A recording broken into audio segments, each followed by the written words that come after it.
What's up, guys? Brady Fugel here. Welcome back to another episode of Deeper Dives, the show for hardcore fans. We don't just dive deep, we dive deeper. Today we're talking 3 Days Grace, and my guest is Brian Bad Bass from his channel, Brian Bad Bass. Brian, first of all, thank you so much for coming on. I'm glad to have you. The first question I always ask, how did you first get into 3 Days Grace?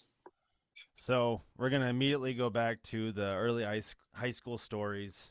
I think I was on my mom's work computer and I saw the video for "I Hate Everything About You," and everyone was talking about it. And when I really got into them, was a friend of mine brought a mix CD over. Anyone remember those? Like Yeah. just and it had weirdly enough 6 songs from the self-titled album, and they weren't even the singles. It was Hmm. like "Burn," just like you was on there. But anyway, so from that, I just listened to it over and over again, and then I was hooked after that. So Hell yeah, yeah. Well, for me, this is Three's Grace's band I grew up on. Like they were literally one hmm of the first bands like I ever remember listening to. I first heard them through my parents because that was just the stuff my parents listened to. They were all over like that early 2000s, oh like nu crazy, metal and post grunge thing. So nice. that's how I first got into them. I remember hearing like just like you, I hate everything about you and home. Those were the hmm three like earliest songs I remember hearing from them, and then it was 1X after that. Um, Yeah. so yeah, I've been listening to the Raise Grace literally pretty much my entire life. So I know there's got to be quite a bit. Very familiar with it. I mean, Um, for me, my parents didn't like the heaviest thing my parents listened to was like, I don't know, Leonard Skinnerd, you know? yeah, So, yeah, or maybe ACDC. So I felt like a rebel. I was like, ooh, what is this new, yeah. 2000s music everyone's listening to? It's Hmm. like, Yeah, oh, exactly. Yeah, for real. It's so much yeah, edgier than probably Leonard Skinner, right? extremely edgy. Yeah. Well, okay, so how this But will work is we're going to go through the band's entire chronological timeline. We're going to talk about each studio album in order, give our thoughts on them. At the end of the video, we're going to talk about our top three 3 Days Grace songs, and maybe say something else that we want to hear from the band in the future. So, getting into this, the band was formed initially in 1997 by Adam Gontier, Brad Walst, and Neil Sanderson after the dissolution of their former band Groundswell in 1995. The band's name, 3 Days Grace, refers to a sense of urgency. If someone had 3 days to change their life, basically, what would they do? How would they do it? They initially worked with local producer Gavin Brown, who cherry picked several years worth of the band's material that they had recorded to form an initial demo album, which was never released, but it did include the track I Hate Everything About You, which got the attention of Jive Records, who then signed the band and they began recording their debut self-titled album, which was eventually released in July of 2003. Brian, what are your thoughts on the self-titled record? I mean, we're gonna get into all of them. I would say the first 3 albums on any given day could be my favorite. Um, obviously they came out of the gate running. Probably one of the best debut albums I can think of. Oh yeah. They just nailed their sound from the get go, and then I wouldn't even say they refined it from there. They just tried different things on the later albums. Because like, I mean, you've got everything you could want in their sound on that first album. Like, "Burn" is an epic opener. You've got "Scared" is just like a balls to the wall banger, and then "Let You Down" is such a cool, moody song. I wish they would do more stuff like that. Oh yeah. It just the atmosphere of that album is impeccable. That's Yes. probably the biggest thing it's got going for it. It's just dark and moody in the Yeah. best kind of way. Yep. Yeah. Yeah. You said a lot of things that I was going to say. hmm The overall mood of this record is probably my favorite aspect of it. It's one of those just like Yeah. raw, gloomy albums that is perfect for like a rainy day. It's one of those albums for me that's hmm perfect for a rainy day. And Yeah. it's interesting with me because, like I said, I remember the three singles I remember listening to when I was really young, but I didn't fully explore the album until like around 2017. Yeah. I was in high school at the time, and I formed a lot of memories with it when I was in high school. Just doing high school activities, kind of like I think what you said earlier. Yep. Um, Yep. so so like I didn't truly fall in love with this entire record until 14 years after it was released. Obviously, when I was much older, Crazy. but Yeah. it hit really hard. Now it's actually those deeper cuts and the full album material, like some of the tracks you hmm mentioned, like Yeah. Overrated is one of my favorite songs from them. That's probably the Yeah. darkest, moodiest, murkiest song maybe the band has ever done. Great hmm closer. Mm-hmm. You Shot I Let You Down. That's another great one too. Again, really Yeah. moody and catchy too. It's a song that strikes a balance. Uh, Mm-hmm. Scared is great, has a great pace to it. You got tracks like Drown and Born Like This that again have this dark atmosphere. They're both kind of heavier, and even the track Wake Up later in the record, Yeah. with this, it's somewhat of like a ballad in its nature, but it still kind of fits that same gloomy atmosphere. And Take Me Under, Yeah. that's another one. Take Me Under, love that track. Love Take Me Under. Favorite Man, of that's mine. a Yeah, great song. Mm-hmm. absolutely. So this, I did do a discography ranking for Three Days Grace last year, leading up to Mm-hmm. Alienation. So I'm gonna encourage my viewers to watch that ranking to find exactly I where I'm. may have watched it too. I think you did. You probably commented on it. Yeah. Mm-hmm. But I'm gonna encourage all my viewers to watch that video because I'm purposely not going to rank the albums in this video. Cool. I'm gonna encourage everyone to go check that out to see how I rank this album. But it's pretty high. I'll at least say that pretty high up there. And after the release of this album, I Hate Everything About You did become their breakout hit. It Mm-hmm. reached number one in multiple different airplay charts across North America, and the album as a whole has since been certified triple platinum. Mm-hmm. After the album came out and it was so successful, the band recruited guitarist Barry Stock to form the core original lineup of the band. And the band ended up touring all throughout North America. While touring, however, vocalist Adam Gontier developed a addiction to OxyContin, and he ended up checking himself into rehab. And when he was there, he wrote a lot of material for what would become the band's second album. They ended up recording that second album, and 1X was released in June of 2006. This is another album that has since been certified actually 5 times multi-platinum, which is insane. And they also toured extensively after this release. Brian, what are your thoughts on 1X? Yeah, and I think Animal I Become is it just hit 1 billion streams on Yeah, Spotify, something doesn't like surprise me. that. Yeah. So, well, no spoilers here. It's got to be number one Yeah. for me. I mean, Yeah.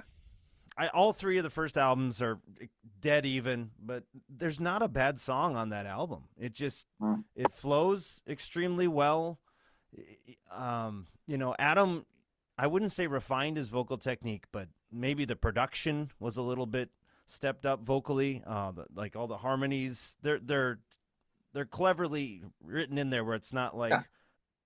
he's More not trying to nuance. Yeah. overdo it, Yeah. but the production is there. The lyrics are there. It's obviously dark stuff. He's going through some hard times, but and it's very relatable in that kind of way that when you're in high school, you think this album's about me, and it hits a lot harder that way. I mean, I could go through every single song. I did a full vocal cover of the entire album in one shot. Oh yeah. Because I mean, it's just I don't know. I go through it. It's all over. Here's the thing that stood out for me about. I didn't realize Barry Stock had joined on 1X. That's interesting. Hmm. Because I was going to say that they started to do a little bit of lead guitar stuff. Like Hmm. It's All Over has that cool Yep. guitar solo. There's some interesting chords near the end of it. That kind of stuff perks my ears up because I came from, again, my parents like classic rock. So my dad said if a song didn't have a guitar solo in it, it wasn't good, or like the band couldn't play.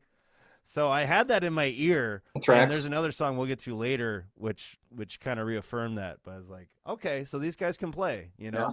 they I, can do I leads, wonder. and I wonder if we're thinking of the same track right now I with the good guitar solo. I wonder. I would, We'll see what happens. yeah, yeah. But But I mean, yeah. What are some? There's so many underrated ones on that. Let oh It yeah. Die is Yes. incredible.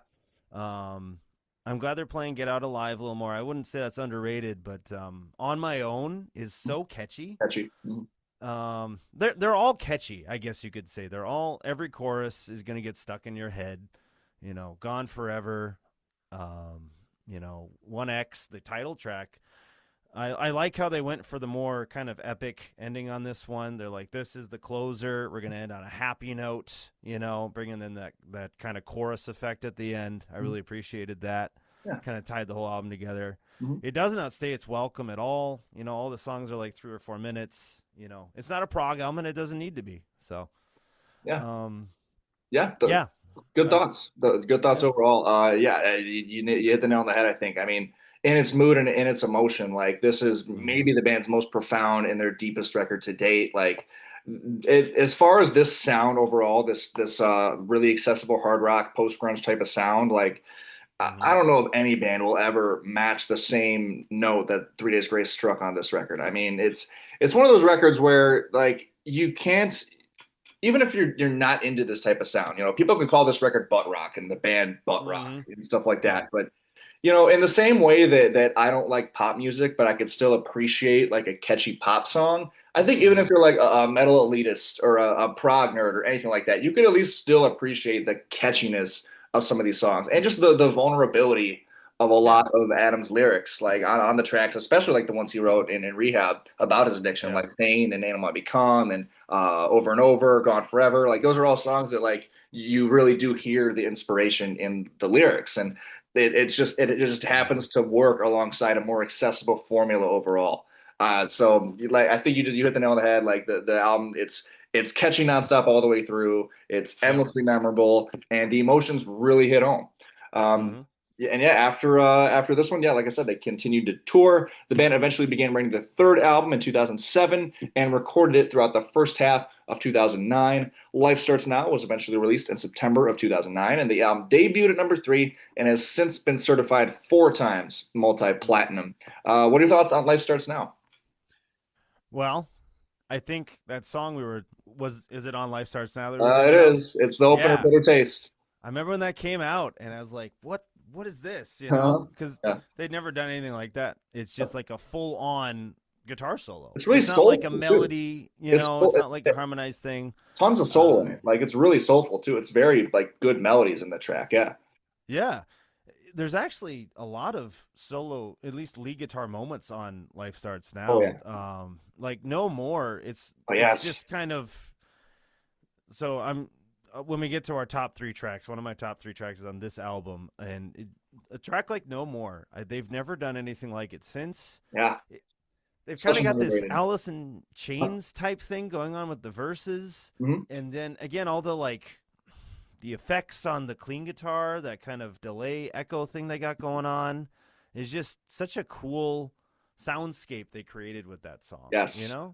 Yeah. And then it just the lyric. Well, he's screaming at that chorus. He's Mhm. really getting up there, and just he's crushing that melody on that song. And then, like we said, there's that really cool solo in there. Mhm. I think that's one of the best tracks on the album for sure. Mhm. Obviously, the single "Break" was a huge one for them. Love the video for that one. I think I watched the Yeah. video for that like 30 times when it came out. I Like remember just that. Yeah. I remember that video. Hmm. so like I remember they came up with the idea to wear pink suits and then just stand in a room with paint and Yeah. then blow it around. That's great. Mhm. But yeah, Bitter Taste, hell of an opener. Um, it just gets right to the point, and then that solo comes out of nowhere. What else is on that one? World So Cold, I think is a really underrated song of theirs. I don't think they've played it a ton live. Mhm. Um, One of those that's forgotten this singles. Yeah. it, that one almost feels like it could have been a 1X B side. It's kind of I got that darker tone to it a can little see bit. that. Yeah. Um, I don't know. Again, I could go through every song. Mhm. I guess the only one that I would say isn't like doesn't make it a perfect album would be I think for me what's it called? Going down. Going down. That's the one for me too, man. It's the one for me too. Yeah. Like that. Yeah. It's just Just a yeah. little bit mid, I guess Mhm. you could say, you know? I agree. Especially after a song like I think it comes after Bully. I can't Yeah. remember, but Bully or that's maybe Without You. It's one of those two tracks, I think. yeah, that's it. That's it. Yep. But Mhm. it's so again, yeah, they obviously promoted it this way. It's a little lighter in tone than 1X, Mhm. but I appreciate that, and I don't think they lost their edge at all on this one. Yeah. They still brought some heaviness in there, and Hmm. so yeah, that's my thoughts. Yeah, sure. Another thing, like I think that this album does really well is the ballads. Like Last to Yeah. Know. Last to Know is phenomenal. I mean, Oh it's my god. it's a Yeah. full-on piano ballad, and then it just has this big, massive crescendo at the end. And the song Mm-hmm. was like so well, and Without You too. Without You is a little bit more somber, a little bit more like angsty. Yeah. But like again, I think it really pulls it off well too. It's a very relatable song. Like it's about a breakup, and I think a lot of Mm-hmm. people can relate to that. And it's got great melodies again. Yeah. And even yeah, so those are just some of the ballads, but like you shut it out no more. That is such an Mm-hmm. underrated song. That's a favorite for Mm-hmm. mine on this record. At bare minimum, an honorable mention for my top three. Maybe it's in there. We'll see. But Yeah. again, the great soundscape on this track. Someone Who Cares is great too. That's one Love that that one. it Yeah. almost has like those jazzy verses in a way. They have like those like kind of urban type of melodies that I think are cool. Yeah. Yeah, Bitter Taste opener, probably my favorite lead section on any Three Days Grace song. Like, Mm-hmm. love that track. And this album, like, as opposed to the first, like, because the self-titled had like that gloomy nature to it, and then One X had like that really deep, raw, like gut level emotion to it.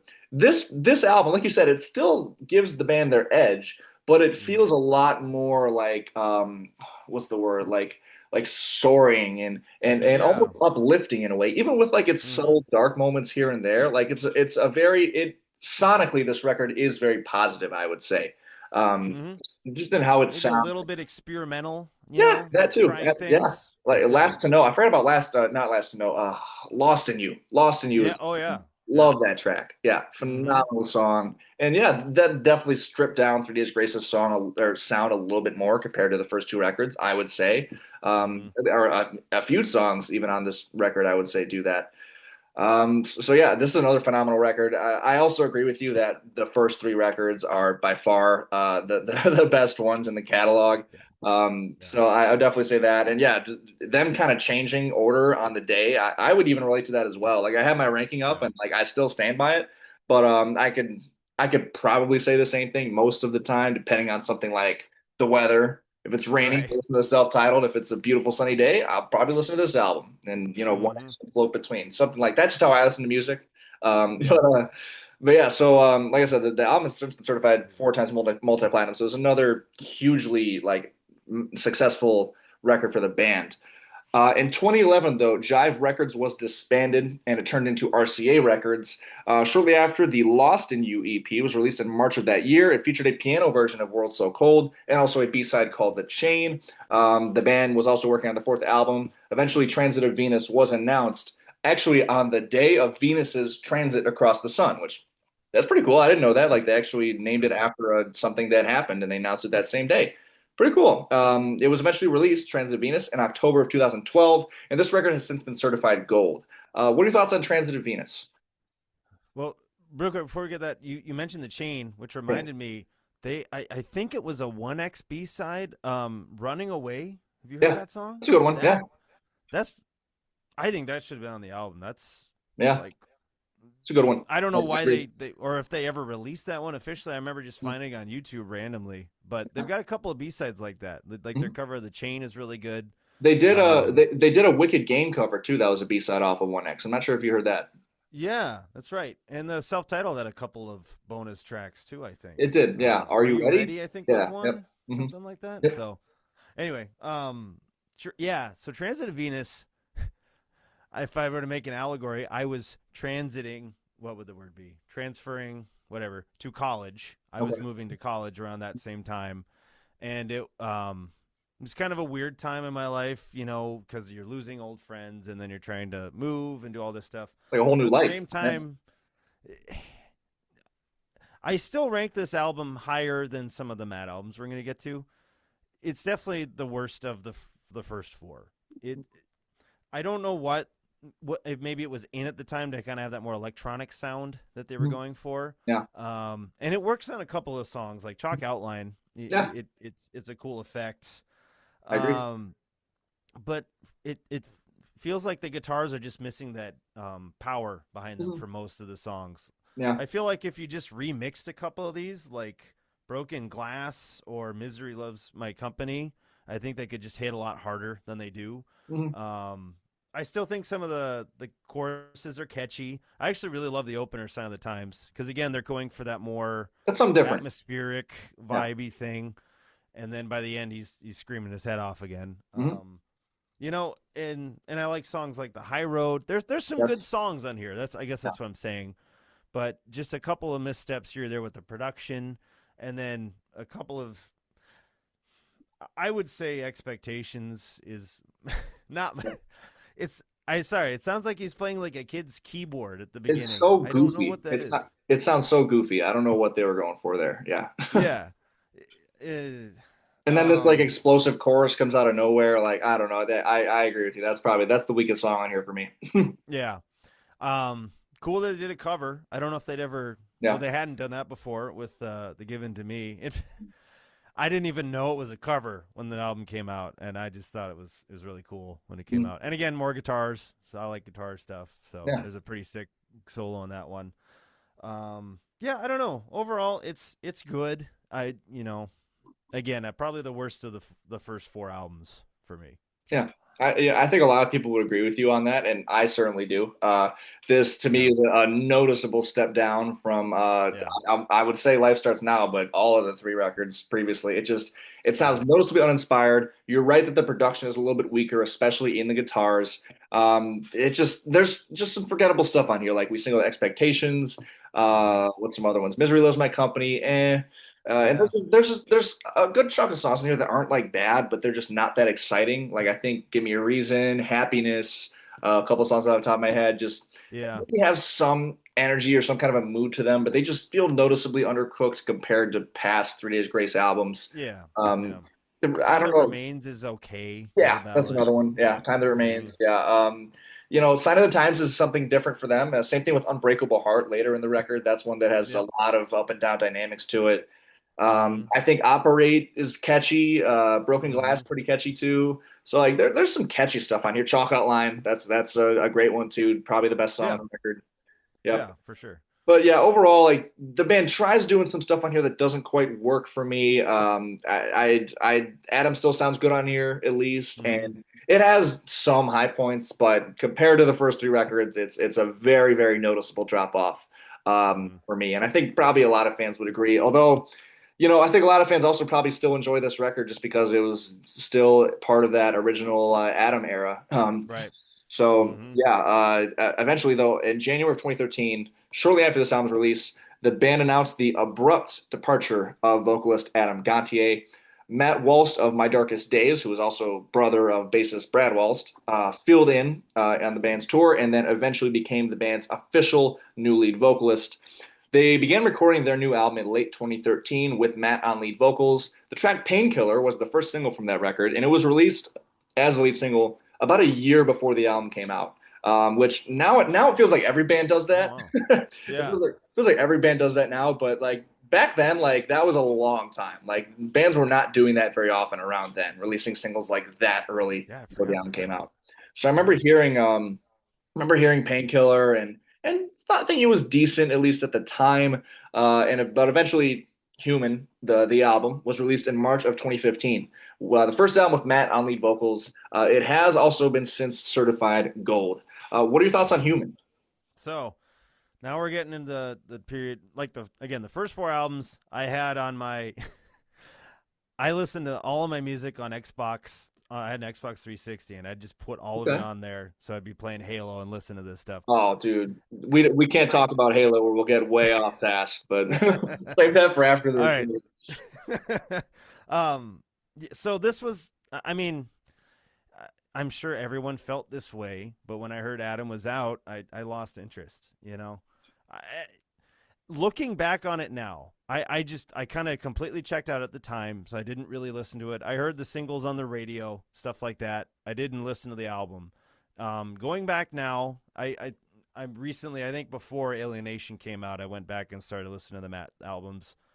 For me, this is my favorite of the Matt albums, just because I think it sounds the most like previous 3 Days Grace. It sounds like maybe they had a bunch of riffs left over from the previous albums.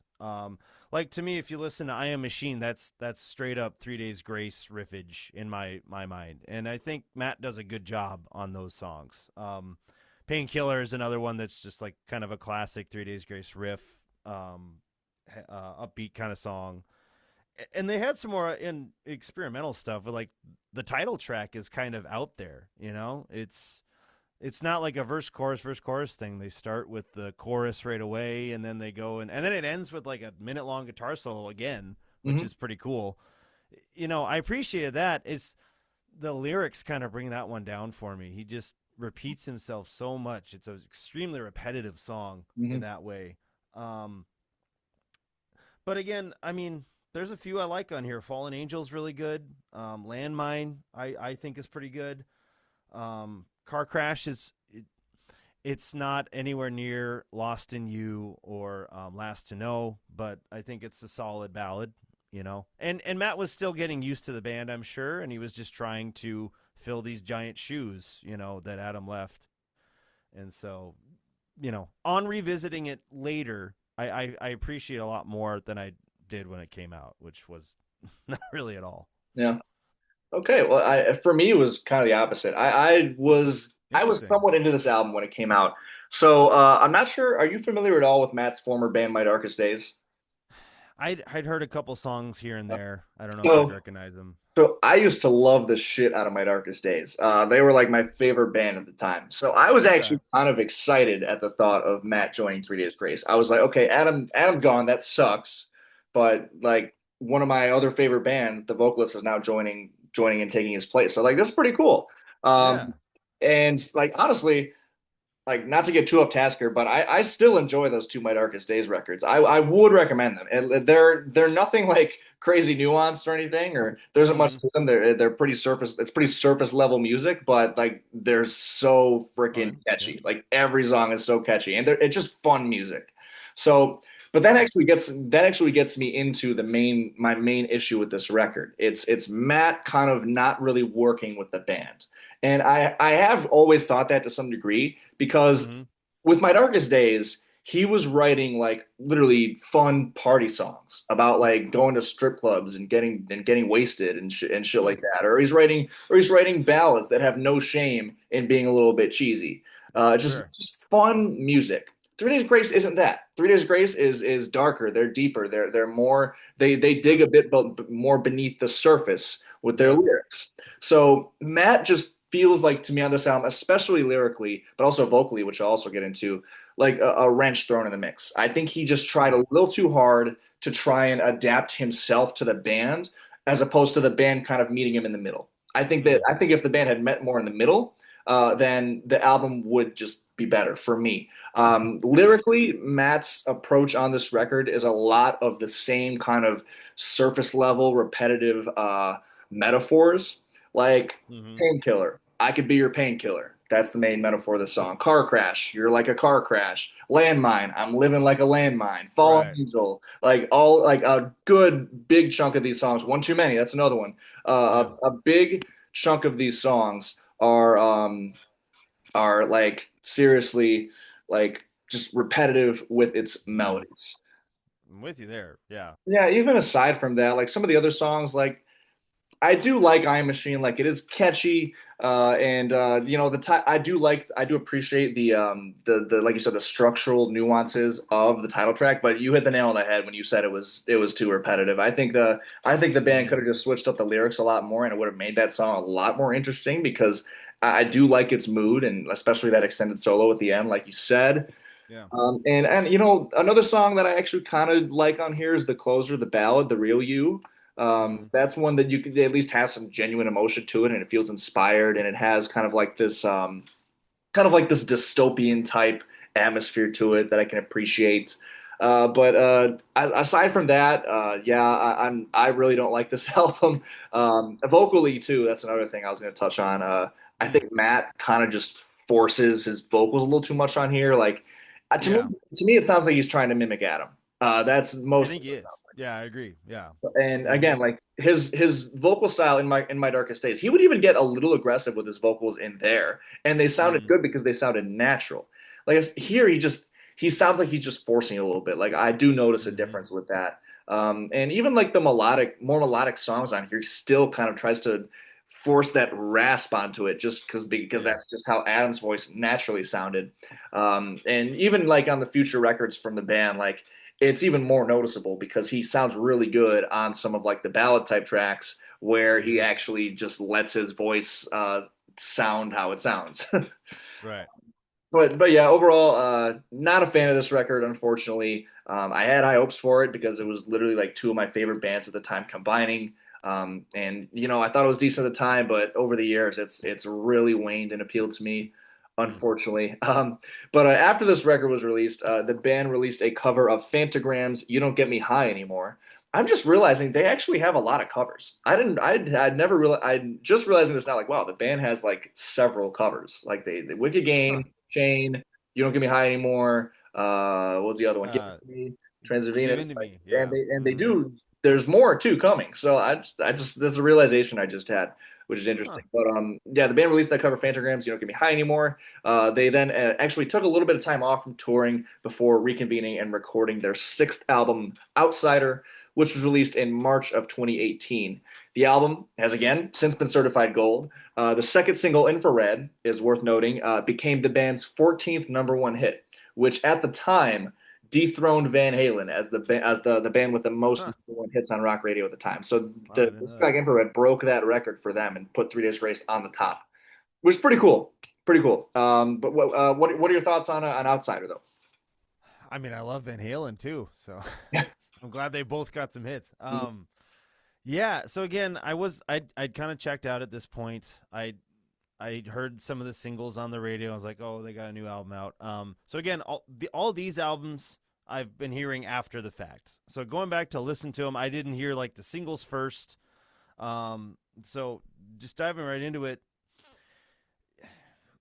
I guess I don't want to mince words. It's kind of forgettable to me. This album, there's just nothing that, and I listened to it a few times before we did this, and I'm trying to think of what really stood out to me. The Mountain is pretty catchy.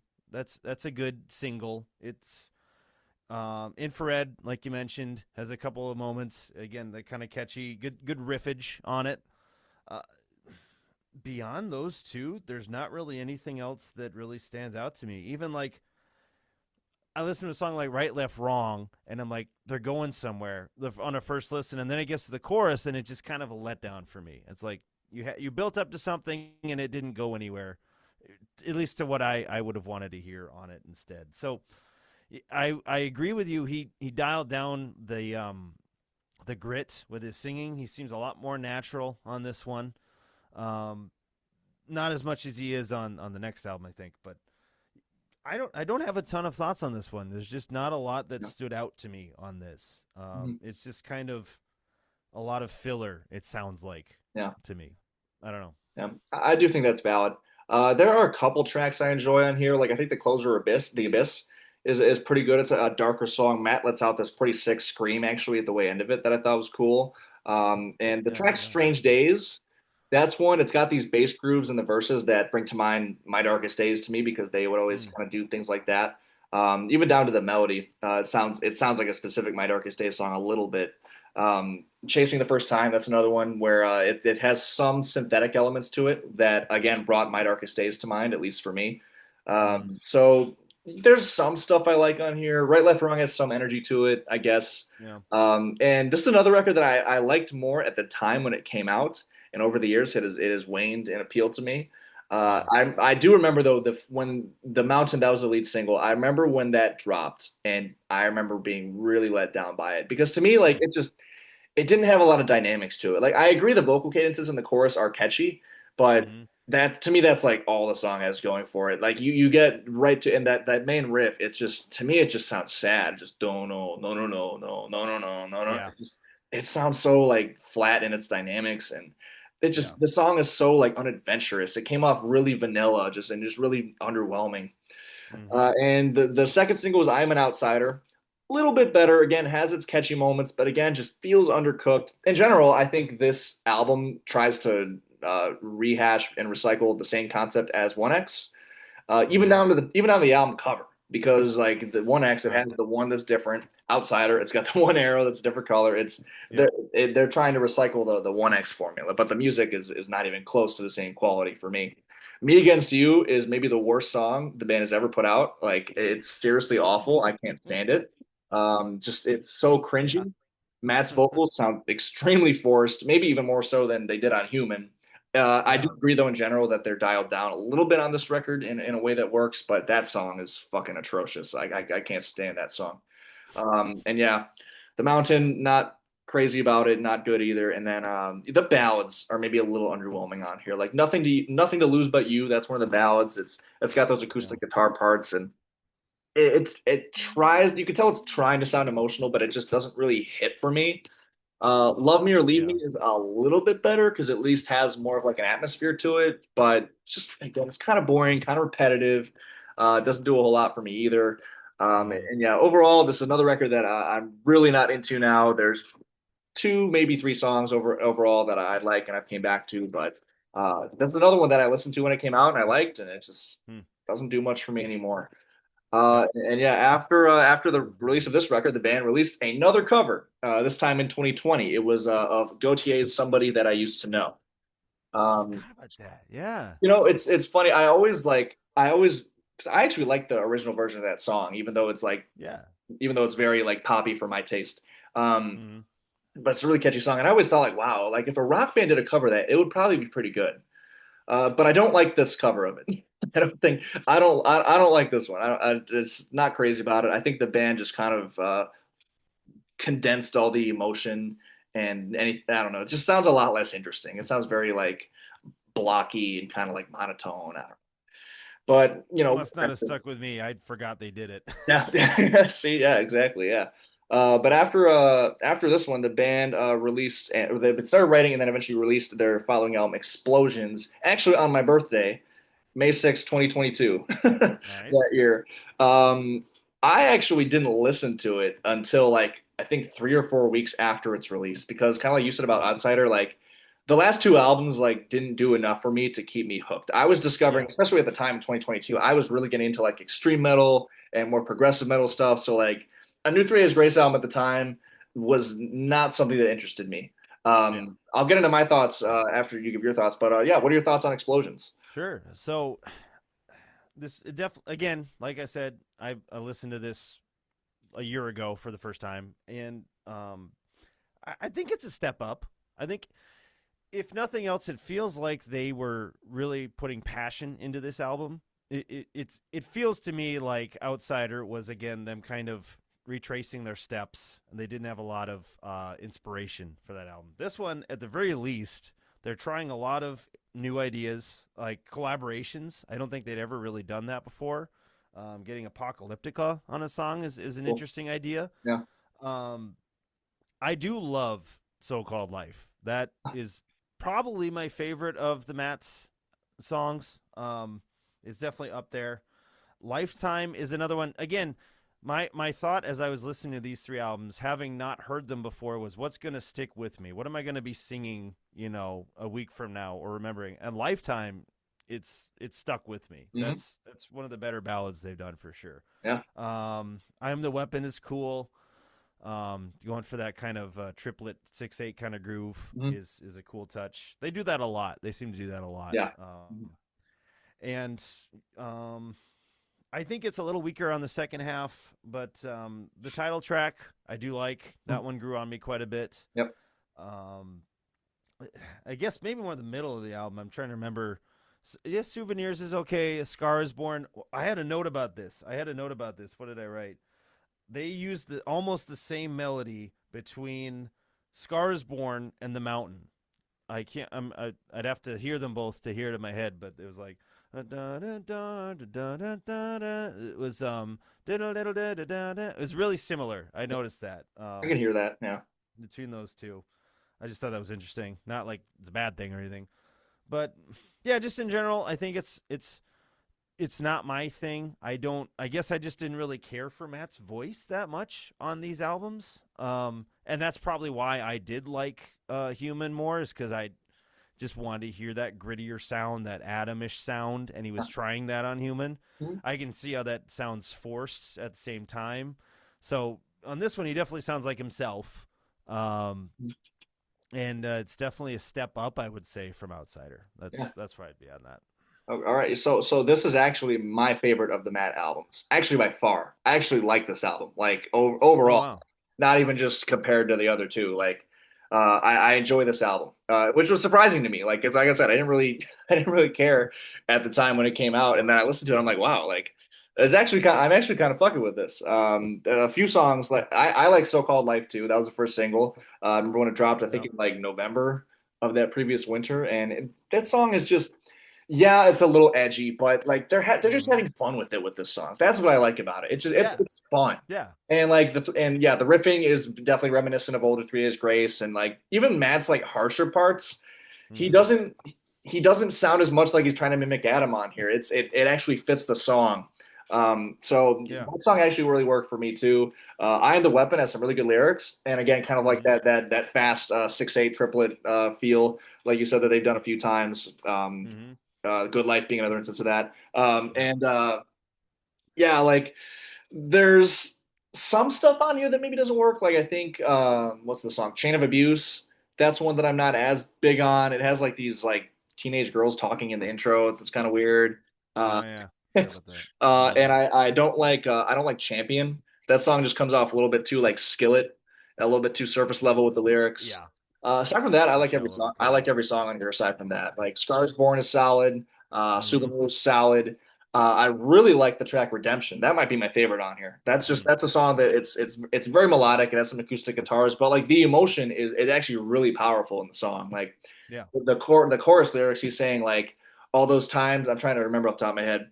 All those times that it felt like living hell. All those times that I tried to kill myself. Like you were there. Like it's very like very raw lyrics. Like Yeah. on the song. So I appreciate that. Lifetime, another great one. Really Hmm. powerful ballad about losing a loved one, which again is one of those things that everyone can relate to.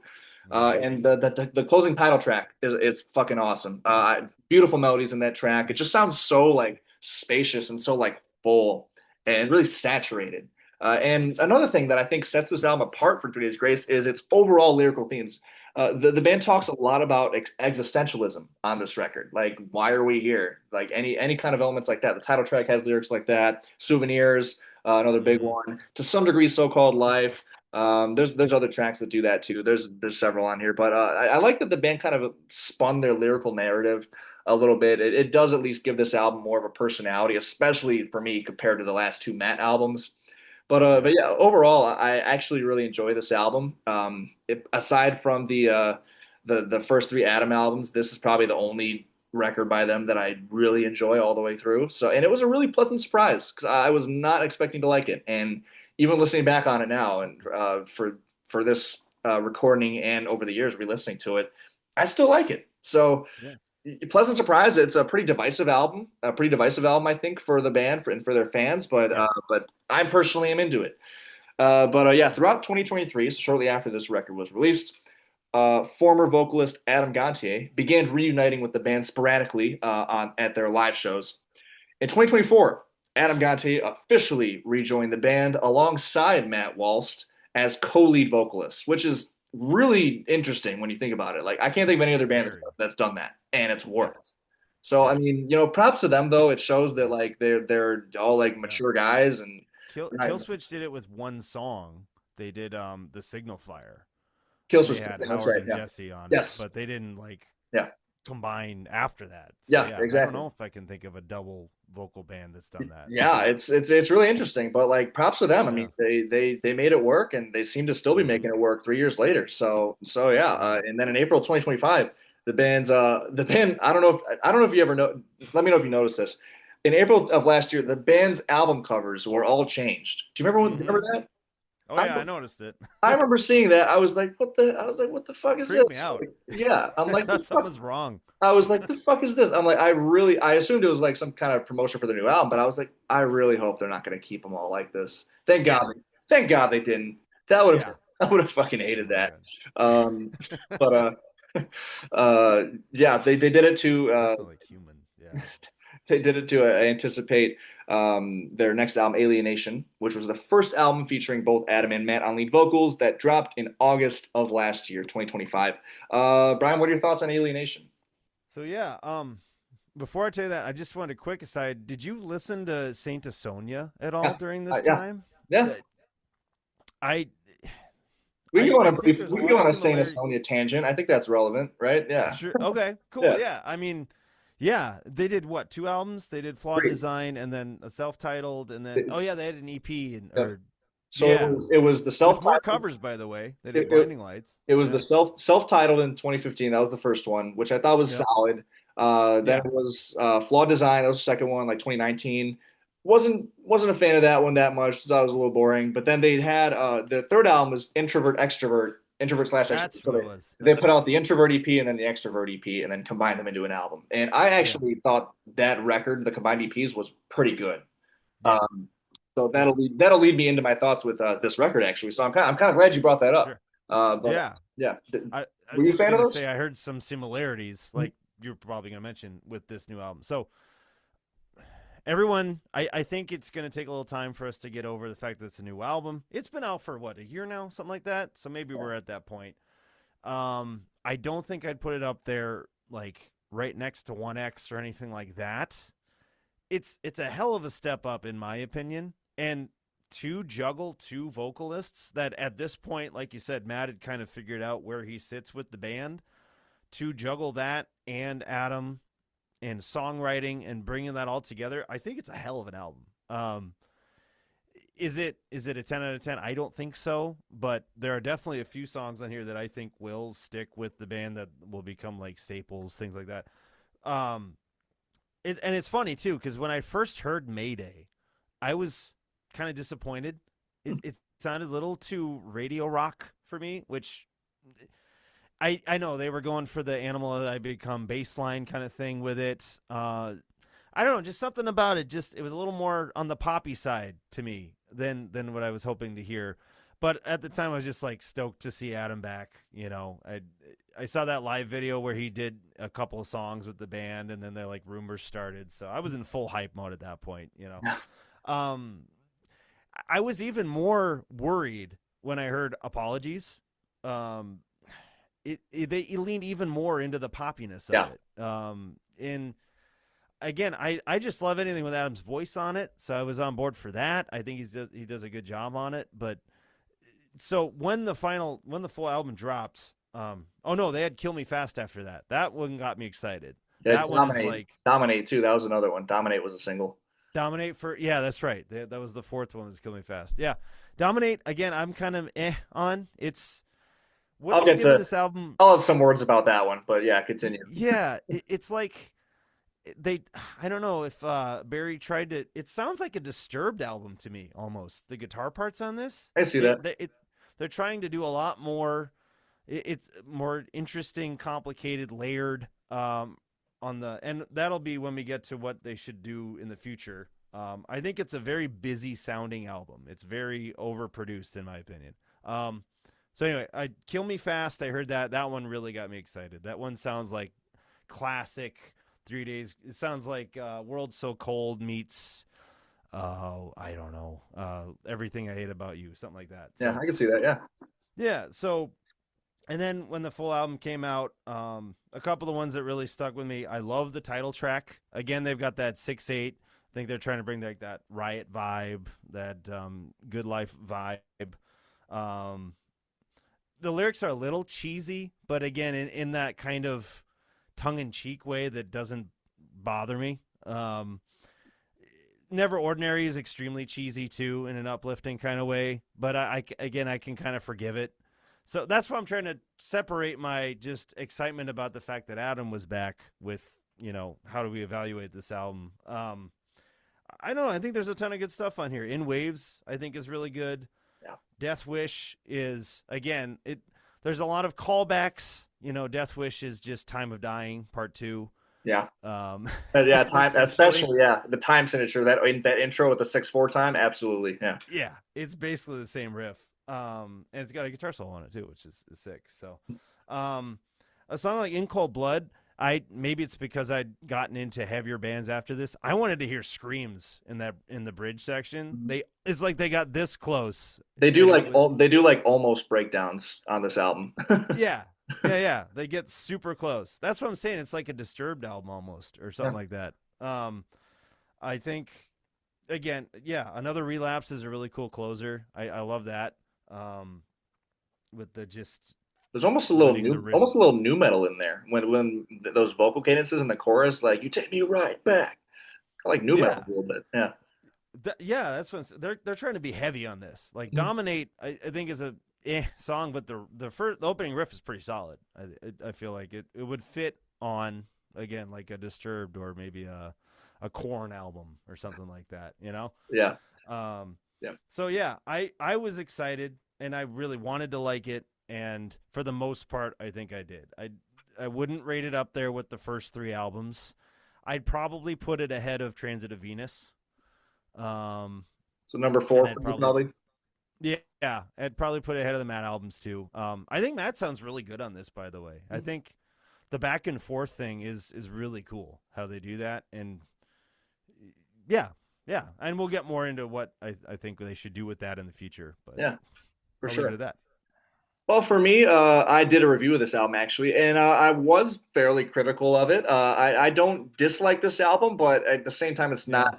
It didn't really do much for me. Yeah, I would put Hmm. this album probably on the same level as Transit of Venus, the same tier, I guess, if we were doing tier lists. There's a few songs I really don't like on here. Like I can't stand Dominate. I think it's terrible. Okay. Fair. Even the intro riff, like it's heavy, but it sounds to me just like Walmart corn. Like you said corn. Walmart corn. There you go. I was thinking Off-brand corn. corn. I, I Yeah. I was thinking corn, and then you said it. So like Yeah. it's the first thing that came to mind for me. Apologies, way too pop rock. Yeah. The verses, Matt's trying to do like these like almost R&B leaning rhythmic vocal Yeah. cadences, and just sounds a little corny. I'm not really big on the title track. Never Hmm. Ordinary, another one, kind of cheesy. Mm-hmm. Don't Want to Go Home Tonight, kind of a rough ballad for me. Not a fan of that one. Hmm. Another Relapse is okay, but again, like the new metal thing, it kind of cringes me out a little bit. Like him trying to hit him almost leaning uncomfortably on rapping in that chorus. Mm. Not Yeah. too big on that. Aside from that, though, I'd say I probably enjoy half the record, and then the other half is either mid or bad to me. Like the songs I mentioned. You can see But that. there is Yeah. also some really good stuff on here. Like I did enjoy Mayday. Mm-hmm. I just thought it was really catchy. I do also think Matt, especially on this song, Mayday sounds really good. Um, Mm-hmm. yeah, Mayday I thought was good. Thought it was really catchy. Yeah. Kill Me Fast, love Kill Me Fast. Uh, Okay. Yeah. Easily my favorite track on here. Although I have Mm-hmm. one bone to pick with it because Mm. lyrically, I think the song is great for like 80% of the time, 85, 90% of the time, maybe. Because it's relatable. It's about to me, it's about like relationship anxiety. I think they wanted the record saying it was like about like losing someone or like Because grieving, but Adam's wife had some illness, I yeah, think. that's what I Yeah. heard. To me, it spoke to me like relationship anxiety. Like I can't read your Mm-hmm. mind. Like what if there was Yeah. a time that slipped me by? Like if you're right Mm-hmm. on the edge, yeah, I'm reading lyrics now. If you're right at the edge, or you found someone else, let me know. Like to me, it's relationship anxiety. Yeah.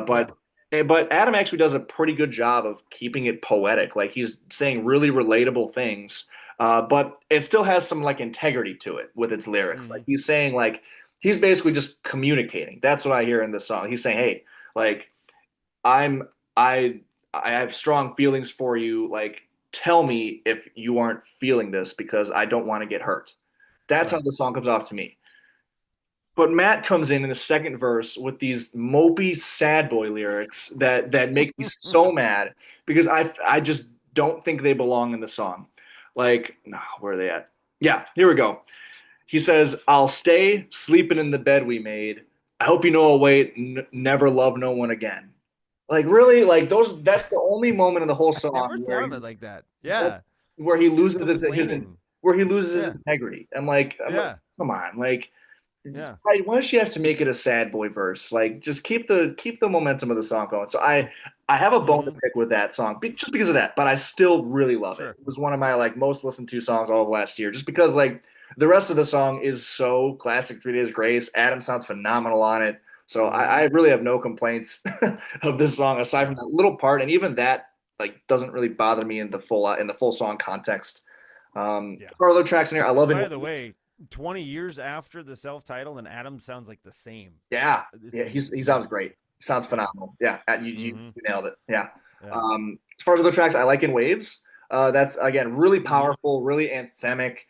Good vocal balance. I like the more melodic verses. It gave bring to mind My Darkest Days vibes again to me, just with those clean Mm-hmm. guitars and hearing Matt sing over them. I really like the power. That's another song too. Like for it's got a really Yeah. good main riff. And another really powerful, impactful chorus that both Matt and Adam sound equally as good on. I even think Matt might sound slightly better than Adam on this song. Yeah, Um, that one gives me someone who cares yeah, I can see that. vibes Yep, a little I can bit. totally see Yeah, that. yeah, that And the one's really riffing in good. Yeah, general, even though like some of these later songs, like I think I think Death Wish and In Cold Blood are two songs where lyrically, it's kind of that same issue I was talking about on Human, where they're just using the same like metaphor over and over, like yeah, In Cold Blood and different like words. Living Life Like a Death Wish. Like these are very like Matt songs to me, and they just come off a little bit more surface level, but they at least have some good riffs. Like you Yeah. mentioned, like classic Three Days Grace sounding riffs with Death Wish, In Cold Blood, and The Power. Um, Mm-hmm. and the title track to some degree too, I think, in its riffing. But Mm-hmm. yeah, overall, this album was a very mixed bag for me. There were some songs that I really loved, some songs that I really hated, and a few things in between. Yeah. So yeah, that's the band's entire history up to this point. There you So go. now we are going to move on to our top three Three Days Grace songs. So Brian, let's start it off with your pick for number three. All right. Oh boy. Well, I guess yeah. So I'm gonna pick one that everyone picks, but you got to pick it. Never Too Late Oh is yeah. their best ballad. Hmm. You can't not sing along to that if you hear it on the radio. Absolutely. It just still hits. I know I'm nostalgic for it too, but you know, that's my number three. Yeah, it's Great. their Yeah, best no, ballad by far, in my opinion. Yeah. phenomenal, iconic, anthemic song for sure. I mean, it's one Mm-hmm. of those songs that like it's so big, but it has so much emotion to it and this rawness, and it's so relatable. Like it's one of those Mm-hmm. songs that you can't help but like, even if you didn't want to. I feel like it's one of those songs that you can't help but like a little bit. Yeah. My pick for number three. As a Yeah. sorry, as a vocalist, like the way he sings that Mhm. chorus, how he adds the grit in there is just Oh yeah. unreplicatable. It's That's insane. yeah. I totally see that So, for yeah, sure. My number three, I'm going to go with a deep cut, actually, a very deep cut that I shouted out nice. at the beginning of the recording. Overrated, the closer from the self-titled. Absolutely love this song. I just love the dark vibe of it. Like that main like progression in the verses, that chord progression in the verses. So like you get the main riff and then the main riff drops out and you get this just really murky, moody, clean guitar chord progression. And I think that's just so addicting. It presents itself through the chorus, it's or through the verses and also the chorus in kind of different Mm-hmm. ways because it sounds more like ominous in the chorus almost. Yeah. But it's Adam's vocals and lyrics in the chorus are just no nonsense, like straight to the point, just hostility. This is somewhat of like a mean song too. Um, Yeah. like the riffing's good. Like this is just it's super underrated song in the Three Days Grace Mm-hmm. catalog, and my favorite off of the self-titled. So Yeah. yeah, that's my Nice. number three. What's your pick for number two? Number two, we talked about it. I'm gonna go with No More. Mhm. I think I just love. Great pick. Again, they've never written anything quite like it. Just the atmosphere, um, the harmonies, everything just comes together, and it's a powerful song. Oh I yeah. think Mhm. and Yeah. I just find myself coming back to it all the time. It always Yeah. ends up on my playlists. So It's funny with that song. That's a huge honorable mention for me. That's probably my number four pick. But mm-hmm. with that song, it's interesting because I remember listening to it when I was growing up, like in the full album context, like listening to it, in the car with my parents and stuff. But I actually kind of rediscovered it like in probably 2018, 2019, and Cool. it just shot up and became one of my favorite Three Days Grace songs because it is very different for them. Like you said, it has Yeah, a very distinct atmosphere, very distinct guitar style, very distinct mood. yeah. Again, a really powerful chorus, super powerful, a great solo. Mm-hmm. There's yeah, a lot to love about that track. My pick for number two is a song I have a soft spot for. It's "Lost in You" from Life Starts Now. Nice. Absolutely Okay. love this track. Like I said, it was probably up to this point. It was probably the most like stripped down and melodic that the band has ever been. Up until that point, because they have gone more melodic since then. Yeah. But again, I love the nature of this song. Like it's this to me is a very powerful, like straight up love song. Like to Mm-hmm. me, it talks about embracing, your partner for their flaws, which is something that's really powerful and maybe something that other bands would have done in a way that's more cheesy. But it feels so authentic. The melodies in this track, it's like a warm blanket. Like Mm-hmm. I fucking love this track. Yeah. And it's a very close number two. Came very close to number one, but my number one I have a even more of a soft spot for. So Nice. yeah, Nice. great song. And then Brian, before you talk about your number one, feel free to give some honorable mentions. Otherwise, let's hear your number one. Nice. Well, first I'll say, the very first song I learned on guitar was "Lost in You," Yeah. and it may or may not have been because I wanted to play it for a girl, and it, but Like, hey, well, it, first song period or first 3 days grace song? one of definitely one of the first songs I learned on guitar. I Wow. was Okay. learning guitar, and it's that's another nice thing about 3 Days Grace is a lot of their songs are simple. Mm. You know, it's drop D riffs aren't too hard to learn. So I was like, oh, I can figure this out. And Yeah. then when I did, I felt like such a badass. You know, It's one of doing those. it. It's funny you It was mentioned great. playing it for a girl because like it's one of those songs where like as guys like we've all had those moments where you get lonely and you're like you listen to the song it's like I want a relationship like that like, Yeah, so it's a really you relatable make it song happen. but it kind of makes you sad at the same time if you're like single but it's a really Yeah. really great song really powerful song so but yeah Yeah. honorable mentions if you have any. So, oh yeah, I've got some. Bitter taste for sure. Mm, Let it die. yes. Um, I love Burn. I think that's their best album opener Mm, they've done. Um, and again, I could probably list anything off of 1X or the first album, mm. so I'll leave it at that. I actually did put I Am Machine on my honorable mentions list. I thought That's that was valid. I think a that's good fair. opening. Yeah, Um, it's one of their biggest it's songs. Yeah, grown on me yeah. over the years, you know. With the context now of them both being in the band, it's like you can kind of appreciate the older stuff more. So Mm, my number one, I don't know if this is a deep cut or not. They play it all the time. Time of Dying. It's great just pick. like Yeah, I great pick. the riffs hits, you know, the lyrics. It's like it pumps you up, you know, to listen to that song. It's Mm. like, you know, and again, it's not in that cheesy skillet way of I will survive, I'm invincible. It's, you know, I will not die. It's not, you know, that hits a lot different. So, um, I love the little breakdown they had. Like I don't even know if you call it a breakdown in that one, but When like like the main riff comes back in the bridge, is that what you're saying? yeah, they like break it down and then the drums get to do some cool fills and then that main riff comes back in and yeah, to me, it's just like the quintessential 3 Days Grace song. Aside from I Hate Everything About You, it's probably the quintessential 3 Days Grace song for It's them. getting some renewed popularity too, I think. This song it's been having a second win. It's one of their most played songs on Spotify now, which like Yeah, it was never a yeah, single. So like I think it's right. probably it might have been trending on TikTok or something. It's Mm-hmm. totally one of those songs that you could see trending on some like anime edit or something. Yeah. I could totally see that. But yeah, Oh yeah. so before I get into my number one, like I will shout out some honorable mentions. All three of your picks actually were honorable mentions for me. Nice. But Home, Take Me Under, Let It Die, Never Too Late, Time of Dying, all off of Yep. 1X. No More, Redemption from Explosions, and I'm even gonna throw Kill Me Fast in there, despite my annoyance with Matt's second verse in that Nice. song.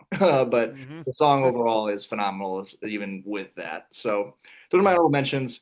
My number one three is Great Song is a song that holds a really special place in my heart. Actually, I have the 1X symbol, the 1X album cover. I actually have it tattooed on me. It's tattooed on the bottom of my calf, like right above my foot on the back of my right calf. Um, That's awesome. the song's Get Out Alive. This is a track that I listened to a lot when I was a kid, so I have the nostalgia with it. But more importantly, it really hits home for me because to me it's talking about the main refrain of the chorus. If you, I just drew a blank on it. Get out If you want to get alive. out alive, run for your life. Run for your life. Run Yeah. for your life. Yeah, Mm-hmm. like I remember really especially getting into the song like again when I Mm-hmm. was in a relationship when I was like 19 and it was a really rough relationship like you Mm. know without getting too mushy like she had a lot of issues and she was Mm-hmm. like that was like my first relationship at the time so like I was very attached but I was suffering and that line if you want to get alive run for your life that just spoke to me it spoke to Yeah. me I remember this song honestly like I feel like it helped me leave that relationship because like it just Hmm. it spoke to me in that unique way and that's what I did like it was to the point like I remember I had tried breaking up with her I think 3 times Hmm. and it just didn't work because she just didn't let it happen she just Right. like, manipulated me Yep. and Yep. then I finally did it and I just did it over text and I said that's it and then I was out Boom. because Mm-hmm. I ran for my life. That was the only thing I could do. That's because I wanted to get out alive. So that's a personal story that is definitely something that's Nice. influenced my appreciation for the song. Sure. I did record a full band cover of it by myself years ago. I haven't even listened to it in forever, but I should maybe I'll try touching it up and putting it out there. Uh, but Sure. uh, but yeah, I love the song even aside from my personal connections to it.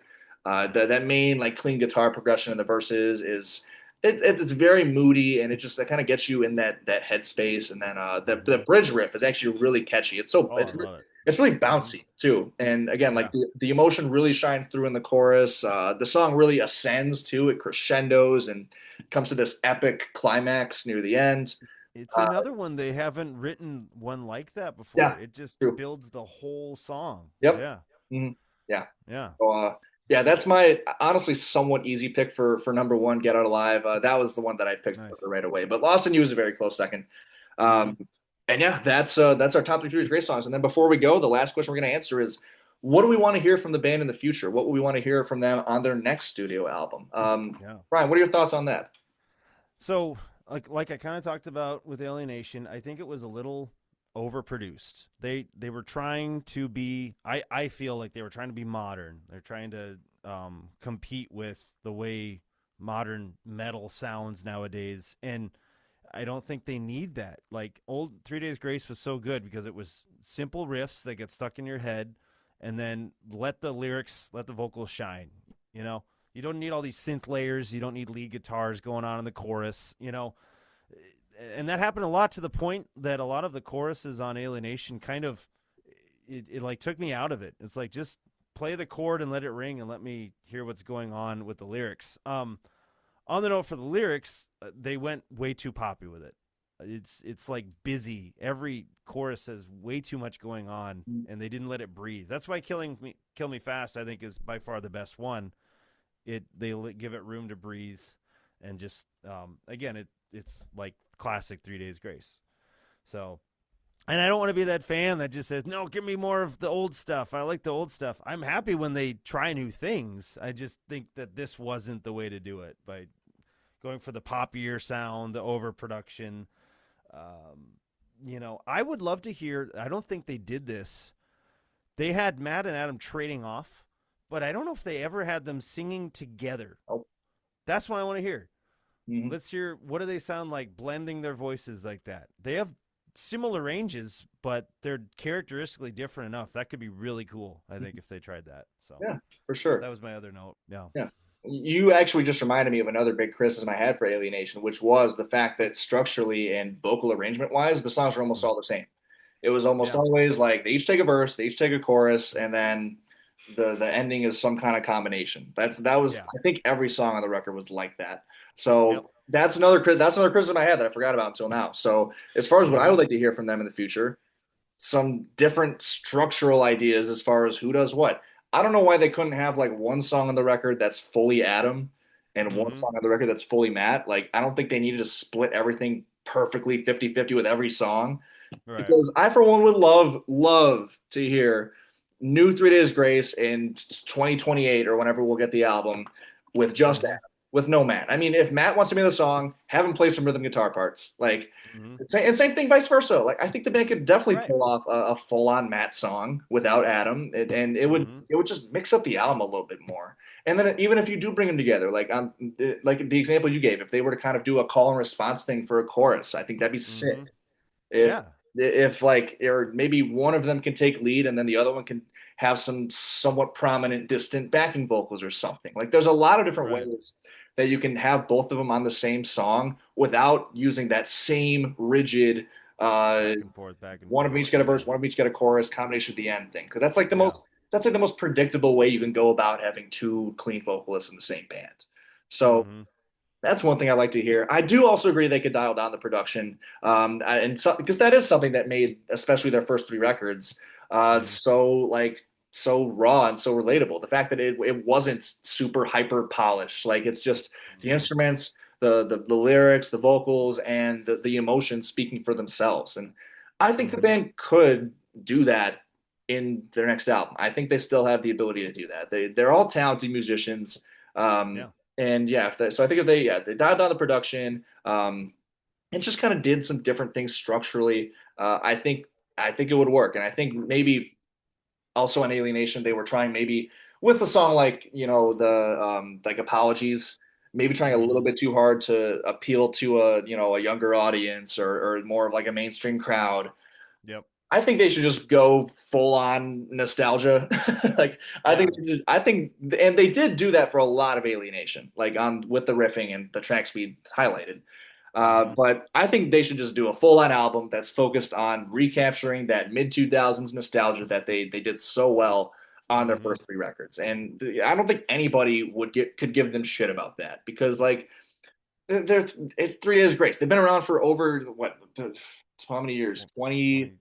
23 years since their first Yeah. album. Like, I don't think anybody would blame them for just going for more of that nostalgic sound. I think it would probably Yep. get like I think people would really like it too. Fans and Mm-hmm. people who maybe aren't fans of them, but at least remember those early hit 3 Days Grace songs. Mm-hmm.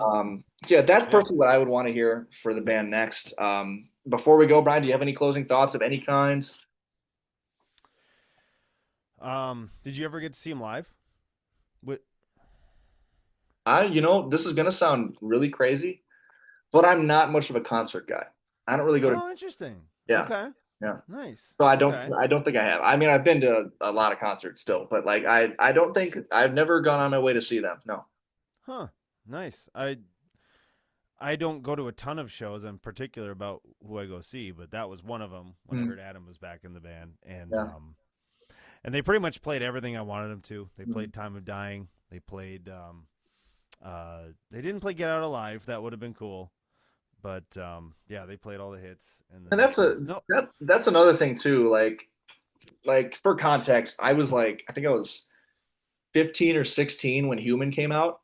So like Mm-hmm. I probably wouldn't go to a concert before then. So I didn't really get a chance to see the band live when Adam was with Yeah. them in the glory days. And they Mm-hmm. just reunited with Adam a couple years ago. So like now I would be more inclined to see them, more than ever. But Right. again, just with my schedule and I'm already listening to so much music doing this channel. Like it's Mm-hmm. and money, it costs money. So there's a lot of reasons why I'm just not really uh into concerts all that much these days. And like, Sure. all I need really to feel the music is just the studio versions, listening to them in the car on my phone.